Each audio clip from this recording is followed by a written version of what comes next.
There it is. All right. So let's get to, we need the answer to this question. And I don't know why, oops, hold on. Maybe I might have,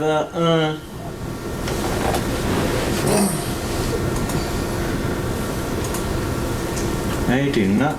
The question on this was if you had a headwind one direction and a tailwind the other direction, is how would it impact your flight? And hopefully this is going to come back. I have no idea why all of a sudden it's not. Okay, let me close out. Yeah. Pull.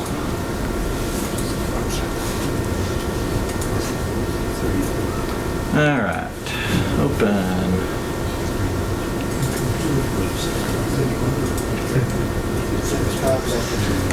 Why is using a projector?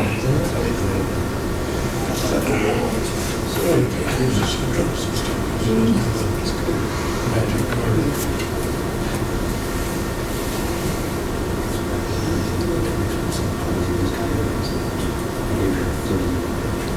See the slide? Yeah, for some reason it doesn't like that slide. What's the choice? Okay, there we go. So let me go. Let me see if it's gonna. So this is the answer to it. So if you have a headwind one direction, then a tailwind the other direction, is it gone? How does it affect your performance? And the performance is it's not going to equal the same.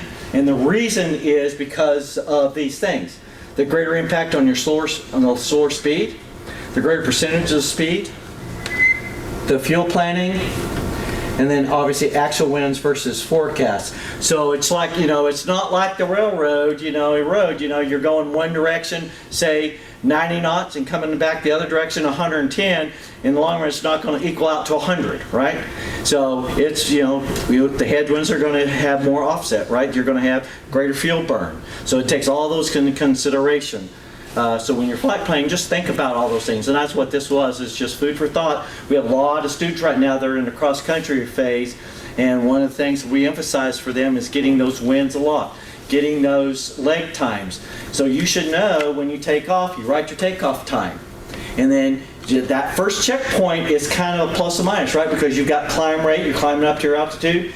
So at that first checkpoint, that's when you really want to get down to the gnat's ass, excuse my friend. Write your takeoff time, that time when you cross that first checkpoint. Now look in your nav log and you should have a distance, right? Time distance heading to the next one. That's where you should be able to find out exactly what your ground speed is going to be if you obviously don't have a GPS to help you out. And so from then on, you should be able to have a good idea of when you're going to be at your, destination, at your ETA. The other thing you could do is just start checking your fuel burn. Am I burning, more or less? You should know, is it quarter tanks? Am I going to be at half tanks? Am I going to be at quarter tanks? Start checking that as you're en route. But, it all starts with just a basic understanding of your flight planning. So, any questions on that slide? Sorry, for some reason it did not like that slide. All right. So during World War II, how many aircraft and crews have died in military aircraft accidents inside the continental U.S.? A lot of people don't know this, but we lost more aircraft and crews in training during World War II than we ever lost in combat. And it's the same thing for like Desert Shield and Desert Storms. We actually lost more aircraft during the train-up during Desert Shield than we ever did during Desert Storm. In fact, that night we started Desert Storm, I was briefed by the CENTCOM commander, I was in the 71st Special Operations, that we expected to lose 25% of the fleet that first night. So we all started at 0200 local, in Saudi Arabia. That's when the first aircraft took off. And they expected that by dawn we would have lost 25% of the fleet. because of the, an aircraft, the radar systems and stuff. But luckily, for us, we had great training, we had better equipment, and we took the eyes out, the eyes and ears of Saddam and the Republican Army, because they put in, special forces that did the laser designation and took all that out before the air war started. But this always surprises me that we always lose more in training than we ever lose before we actually start a shooting war. Yeah, 20,000. So we got 20,000 originally, so we got 23, 76, 71, 11,854, 14,930. So of those, what do you think is the right answer? D. D, exactly. So we lost 14,900 people in the build-up. So wartime, so this just goes, if you can see this chart again, I'm sorry, but it just shows you the beginning of the accident rate has gone down considerably. I mean, we've done a pretty good job overall, and the point is, we want a zero accident rate, right? I mean, that's the whole part of safety and training is to get a zero. We may never get there, but at least that's what we strive for. So in the last, 2006, it was 6%, or 6% out of a 6 hours out of or 6 accidents out of 100,000.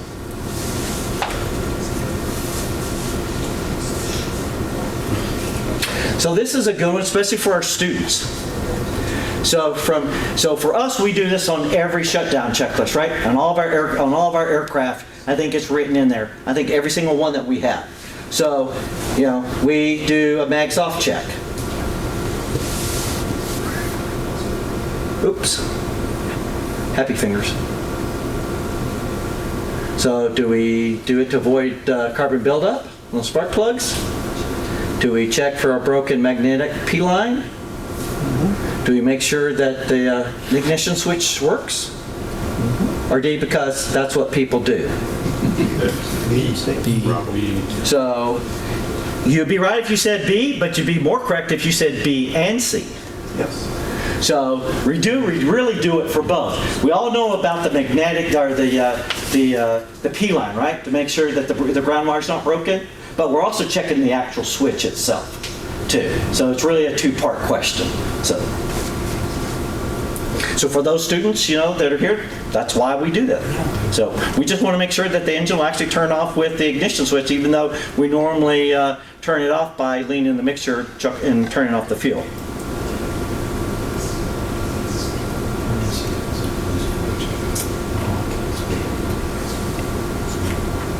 All those things, the discussion, broken key, all those things we're looking for.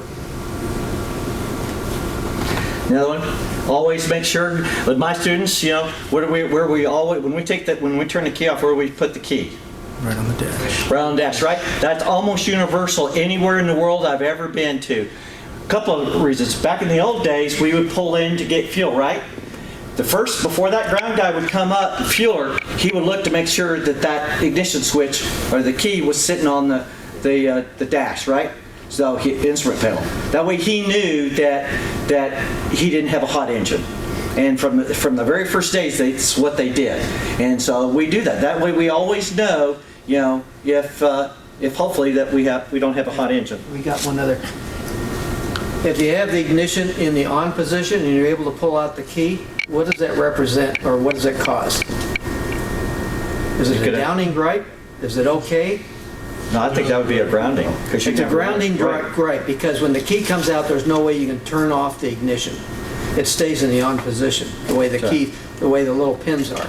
So it's a grounding gripe. The key should not come out of the ignition switch. Only until it gets to the off position can you remove the key. So anytime other than that, it's a grounding gripe.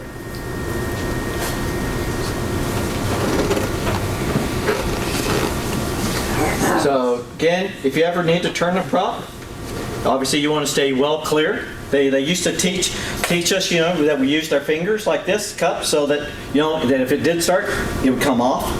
And then they recommend turning backwards. I've had some mechanics say, "Oh, you don't do that."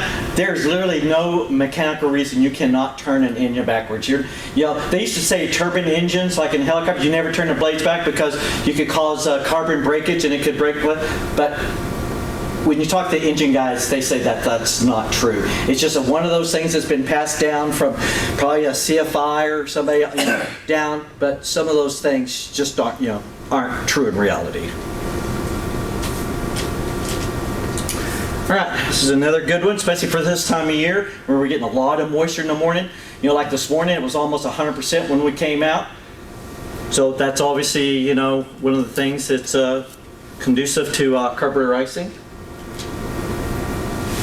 So at or below freezing, between 28 and 60 Fahrenheit, above 90, or D, all the above? What do we think? All the above. All the above. In fact, we have a chart right next to dispatch computer on the right-hand side on the cabinet, and if you will look at that, you will see that almost at all temps, can you get carburetor icing? It depends on, the humidity and stuff in the air, how saturated the air is. There's a small picture here that talks about it, but as you can see, even at cruise, at full power, you can get icing conditions.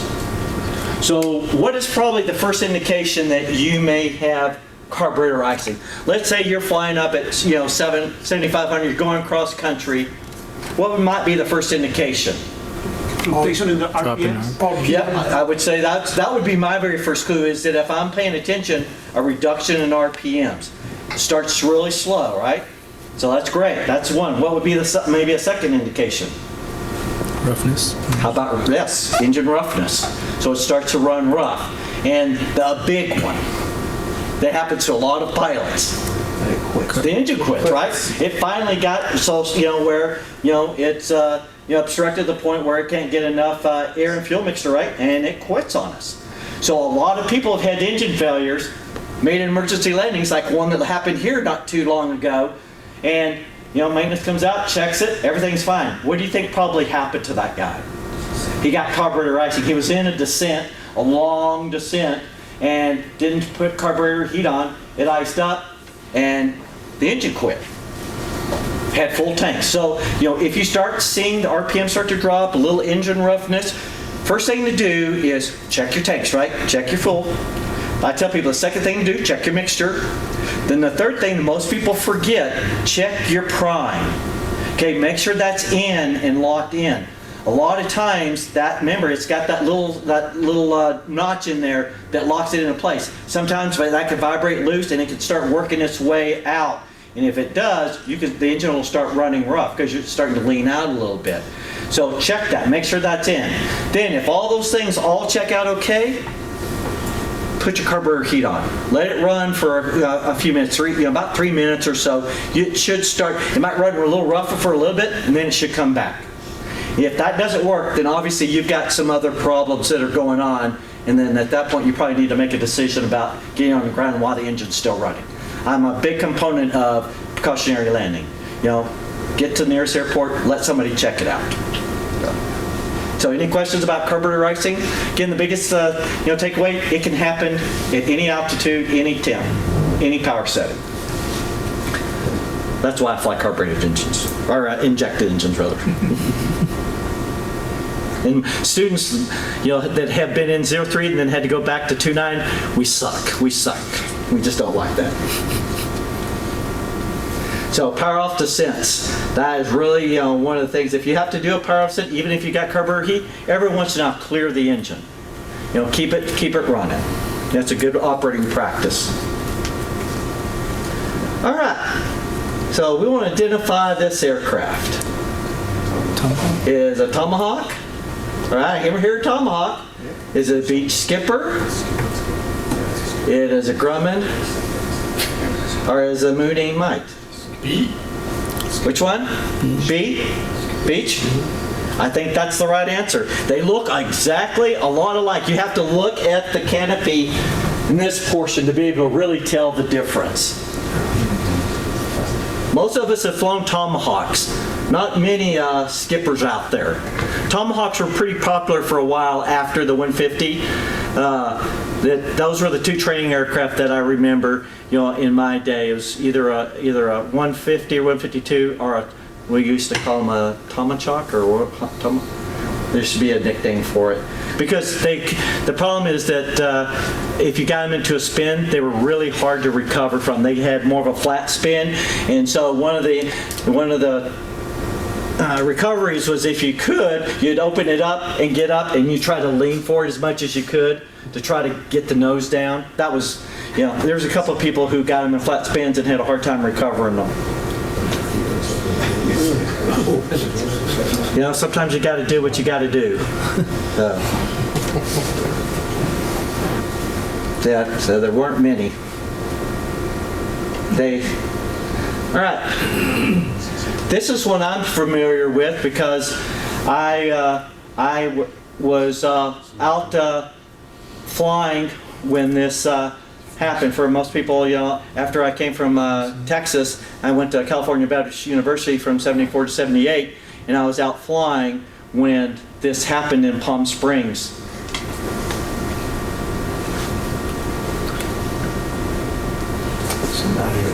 Yep. It's Frank Sinatra's mom.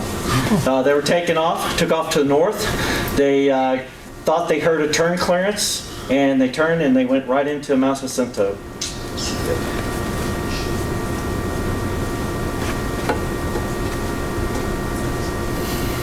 And ATC failed to detect they were off route. That was before they even had radar. Yeah, that's before it was Tersa. It was just a tower only. All right. So during winter months in cold areas, it's good to start your aircraft engine for a few minutes, or even text around a bit every 2 to 3 weeks to charge the battery and get fresh oil into the cylinders. Who's ever had to winter over with an airplane? So this is so you're going to learn something about this. So true or false? False. And the reason is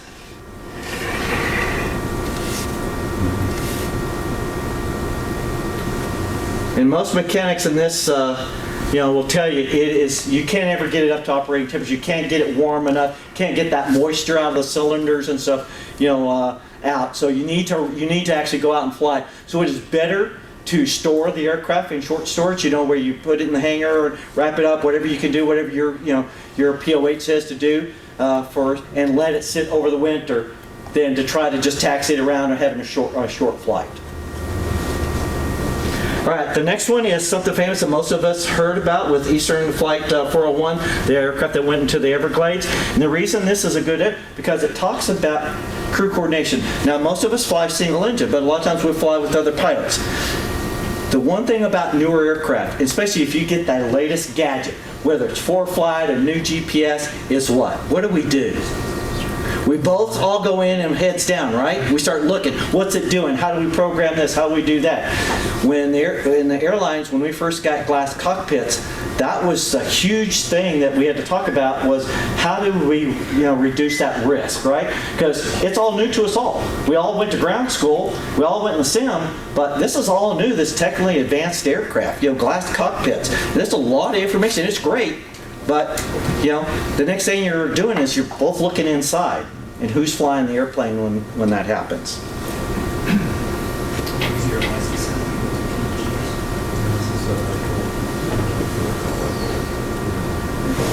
So what was the cause that right, C, burnout landing gear. Now the gear was down and locked. And if they had just hit the horn, on that, they wouldn't have gotten the horn. It would have tested okay. But the light was just burning out. That was it. So in all this, 3 guys, right? A captain, first officer, and a flight engineer, and nobody thought of just pressing the light to see if it came on or not, right? So they were doing all these things, all this discussion in the cockpit, and what happened is that somebody accidentally, one of the flying pilots, knocked the airplane off the autopilot. And nobody heard the chime, because when the autopilot comes off, it makes a chime, a warning. But they were so engrossed in with this discussion, and everybody was heads down looking at the gear, and that they didn't realize it, and it started a slow descent on the autopilot. until it was too late. They got to pull up, and it was just too late for them to recover. Yes, sir. Yeah, I was retired as a flight engineer, 6,000 hours. So I flew the C-5, the KC-10, and the KC-135. And sitting there as a flight engineer, Right. You're able to see both the pilot and co-pilot. I can't tell you how many times we get below 10,000 feet, which you're supposed to be, at least one person's supposed to be flying the airplane. Right. Others are supposed to have eyes out that they're both down in the FMS. Yeah, And I'll it really is easy, and I'll be the first one to tell you that it happens, and you try to reduce, but that's the idea is that we're going to use the experience of everybody, so that pilots, as you're a single pilot, you're saying, well, how does that affect me, right? I'm a single pilot. How many times have you dropped a pen or a pencil? How many times have you been digging the back for a chart or something, and you let go, you do something, and you look up, and the next thing you know, you're in a 45-degree, 60-degree bank. So things can happen, right? You can get task saturated, and what's the very first thing we do? The number one rule in flying? Aviate, right? What's the second thing we do? Navigate. Third thing? Communicate, right, in that order. No matter what, fly the airplane first, okay? Keep the sunny side up, the greasy side down. Then, okay, where am I? Where do I need to be going? Now then, take a breath, figure out what's going on. Now talk. If you need help, ask for help. So, but the first thing we got to do, obviously, is fly the airplane first.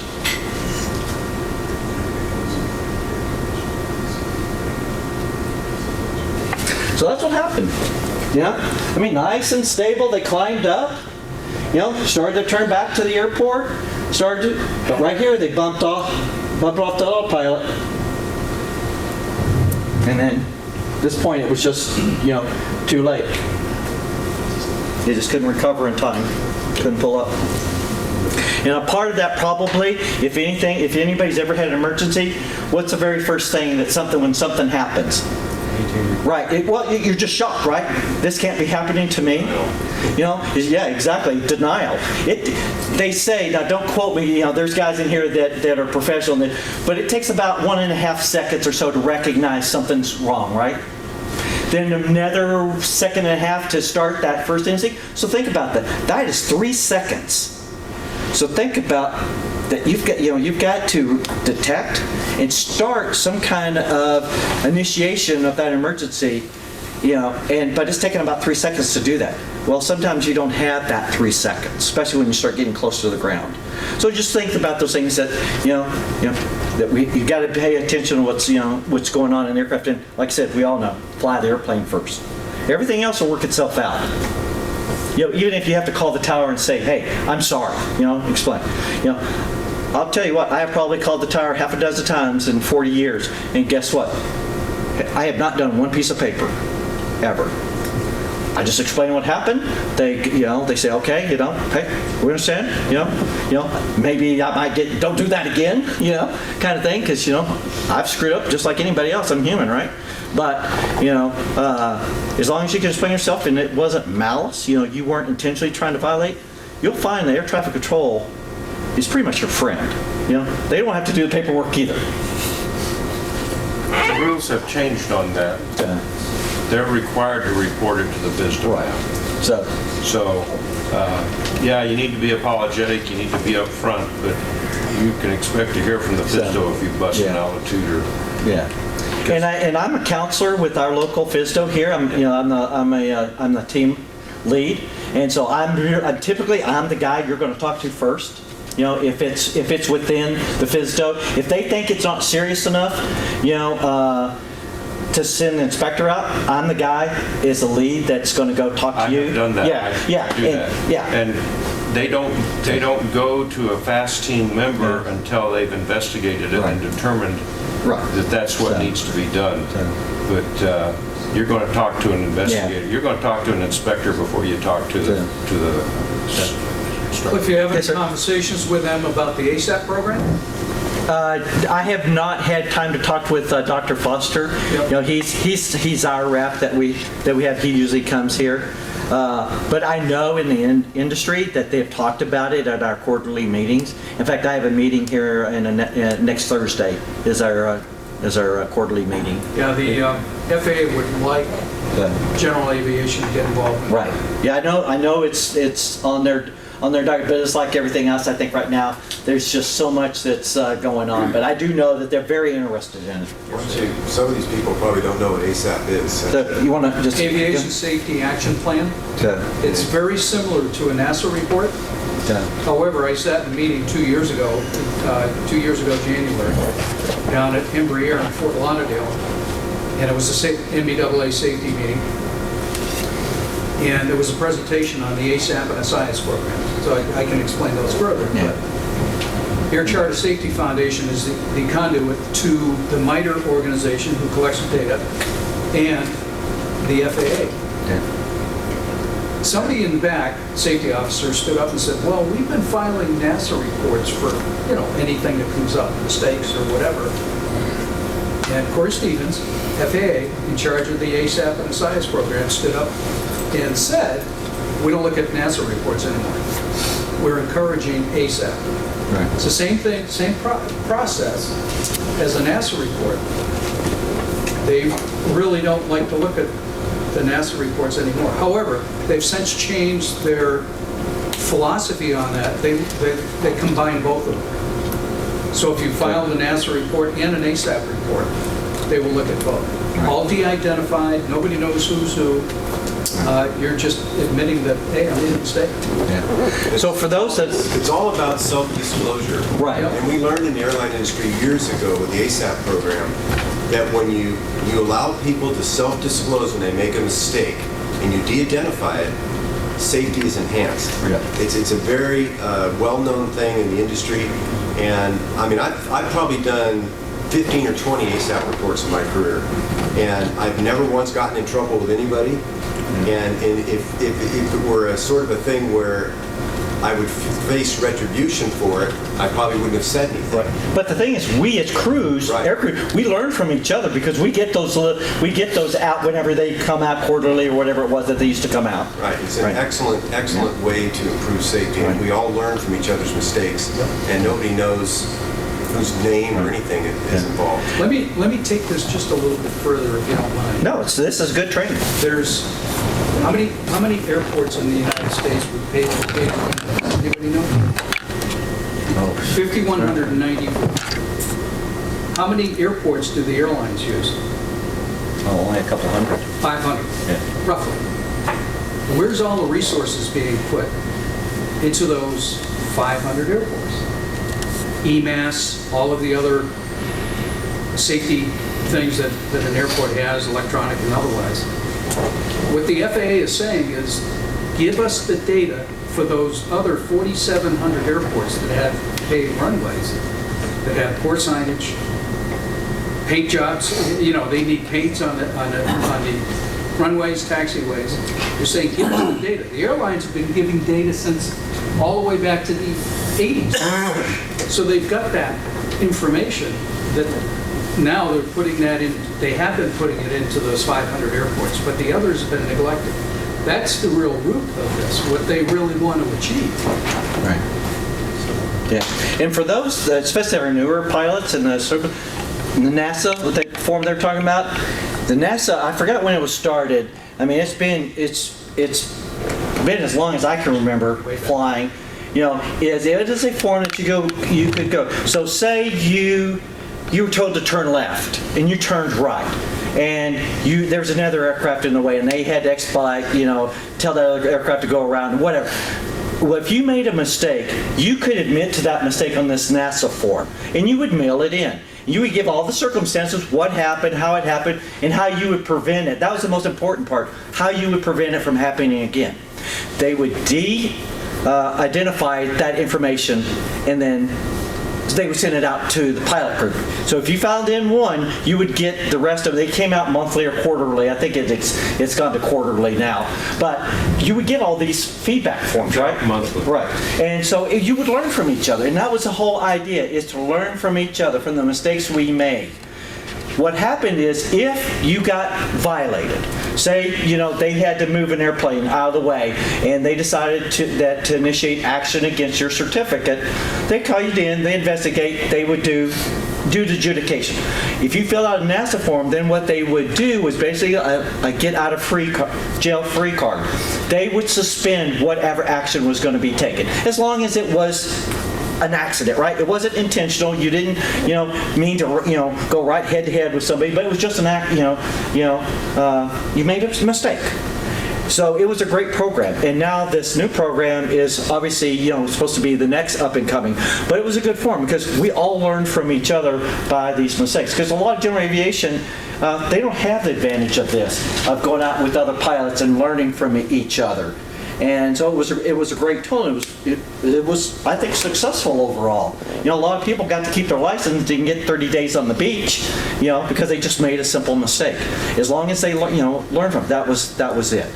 And it's still valid. Just all you got to do is Google, feedback, and our NASA reporting form, and you'll get it. I recommend everybody keep one in their flight kit. So if something happens and You don't have, it's online now. Yeah. Just do it electronically. You don't need to carry the form with you. So here we go. And so it's really a nice tool, and a lot of people, general aviation, don't know about that form. And it would probably save them some heartache because, like I said, sooner or later, we're all going to make a mistake. Hopefully it's never a mistake that we've been metal or hurt somebody. But in case we do make that one mistake and the FAA decides that it has to take enforcement action, as long as you filled out that NASA form, and what happens is you keep the date that you submitted it, and then now online, I'm sure you get to print it out and gives you a copy. And then you get a acknowledgement back, and what you got to have is that acknowledgement. That's right. So that's all you prove is that when they do it, and from every person I've ever known that had enforcement action, the FAA has asked them, did they fill out a NASA form? At least a few that I've that have openly said, hey, I screwed up, and they got called in. They did ask them if they filled out a NASA form, and when they did, they asked them for the proof, and then whatever happened. But basically, they did not lose their license for 30 days. For you to file the NASA. It's supposed to be immediately, within, I think, was it 24 hours? 10 days. Or 10 days? So I know in the airlines, we literally fill it out, while we're flying. So, it happens. We thought they said to send and maintain 8,000, and they said 9,000. So if they come back and said, hey, we had to move an airplane because you went through their airspace, then they would take, certificate action against you. But if, we used to carry those, in our flight kits. So now it's all online, so it makes it even better.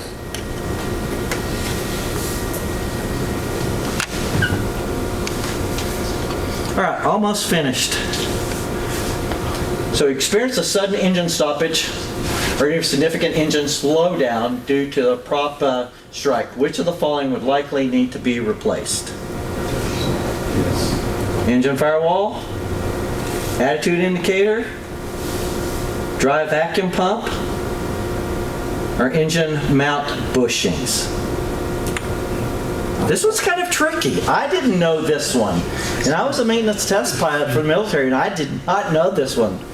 Is that just a prop strike? C, yep. The sudden stoppage. It's the dry vacuum pump. And the reason why is there's these little fins on the inside that are very fragile, and they break very easily anytime they're, so you could actually have a really hard landing. Not our typical student hard landings, or more than likely instructors, right? Because we never get to land because we're always letting you land. So that's why our landings are so bad, and that's my story. I'm sticking to it. So, but this is one of those things that it makes sense now when I think about it and how it's built on the inside, but it just never occurred to me that this is one of the major pieces of equipment that gets damaged during a sudden stoppage. Obviously, we know if we have a sudden stoppage, the engine's got to be inspected, right? They have to go in and inspect it. They have a whole sudden stoppage checklist that they do. Right. Carbon veins.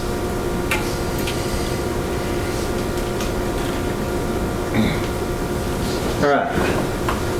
So we'll call this to be the last slide for tonight. So especially during the summer, right? We can always fill the airplane up, full tank of gas, full seats, right?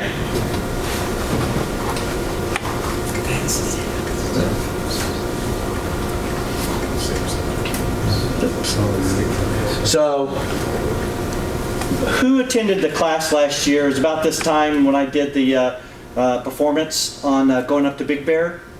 What did we realize? That you can actually look at the field length, right? Everything's good, but what is the one chart that you always have to remember to look at, especially if altitude and temperature and weights are a consideration? The climb, right?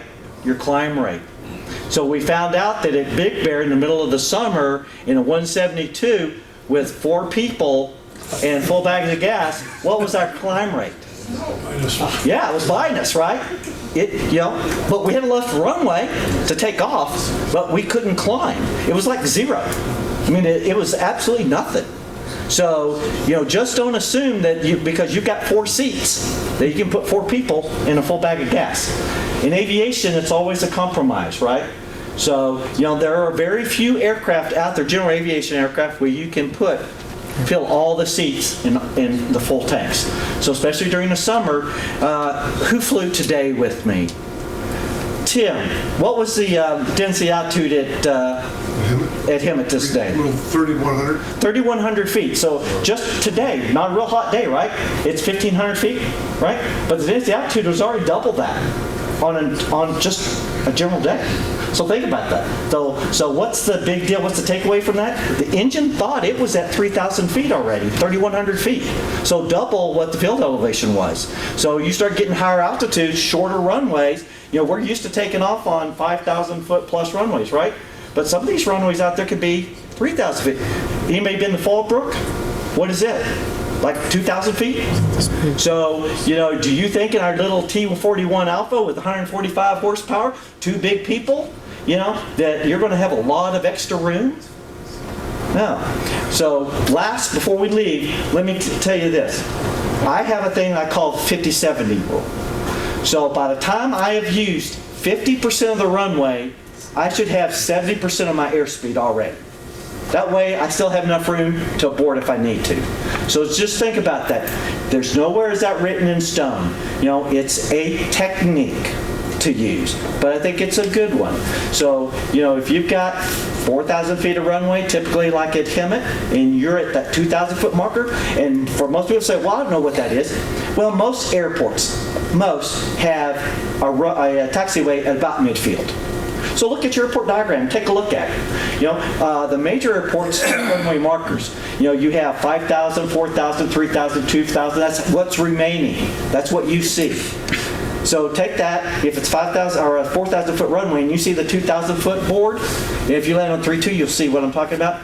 Just look at it. If I'm halfway and I haven't gotten at least 70% of my takeoff speed, so for most of us it's 65, 70 knots. If you haven't gotten 50 or 70% of that, you might think about, hey, I might need to stop here and reevaluate. Maybe the engine's not developing as much power. Maybe, the density altitude is a lot higher than I'm anticipating it to be, and maybe I don't even know because I didn't look, because I never look, right? I mean, I hate to tell you, there's a lot of pilots that don't. When you talk about density altitude, they go, well, why is that important? So, just small for the students, you want something to do before your next flight. Calculate the takeoff distance in 29 Foxtrot. There's a ditch across midfield. See if you can make it before the ditch. Yeah. And what does the book tell you for today? Yeah. I don't know. 800 feet? Yeah. And what's the actual? 1450? Yeah. So, What is the AFI 34152 now? It's not the 117, it's the 152. State in regards to weight and balance before each flight. you will do a weight and balance and performance for each flight. That's right. And how many people do it? This many, Oh, we always do. So just be aware, if you have an accident and you didn't do that, you're going to be in trouble. So now we have canned weight and balances, and that does count for that. That's the reason we do it. But you just have to be able to make sure that tell them that, hey, when I check the weight and balance, and look in the airplane and see what those weights are, that you adjusted for that. But canned weight and balances are legal and they are permitted. Now, what you haven't done is check the performance, right? We all assume. So just remember, we have a pretty short runway here, and that last 1/3 of the runway is in pretty bad condition. So that's something else to think about when you take off. So just be aware. Take a look at those performance numbers every once, especially as the seasons change. It's coming up on summer. Take the hottest time that we might be out here, say 95 degrees, and take a look at it at max gross weight, what that performance is. What should we anticipate as a rate of climb? You're going to find for us with 200-pound guys or gals, in that 300 feet, so about all you're going to get. That's, it's pretty anemic. So, just remember. So the only thing else we can do is what? Trade airspeed, right? Up to, I teach people as a technique, maybe 70 knots. Probably don't want to get, much below 70 knots on takeoff, especially in an alpha model. But those are things you have to think about. All right, any questions about what we covered tonight? I appreciate you guys' patience on putting up with me in place of Roger. I cannot replace Roger, but it was just, I thought I'd try to do something a little different tonight, a little trivia plus a little safety built in to it. Any last words from the boss? No, I got the paper. Where's the paper? For our thing? Okay. What color pen do we have with it? Or don't we have one? I started off with a white one. I don't know what I got now. Yeah, that's mine. Anyway, the next meeting will be the third Tuesday, 16 July. 16 July. Roger will be back at the end of the month. He's under a medical release right now, so he'll be gone till the end of the month. If he's lucky, he'll be back here on the 28th, 29th. He's in the hospital tomorrow. I'm going to go visit him on Thursday night. So that's it. Appreciate you coming. We'll see you. Have a good 4th of July. Be safe. Thanks, everyone. Thank you.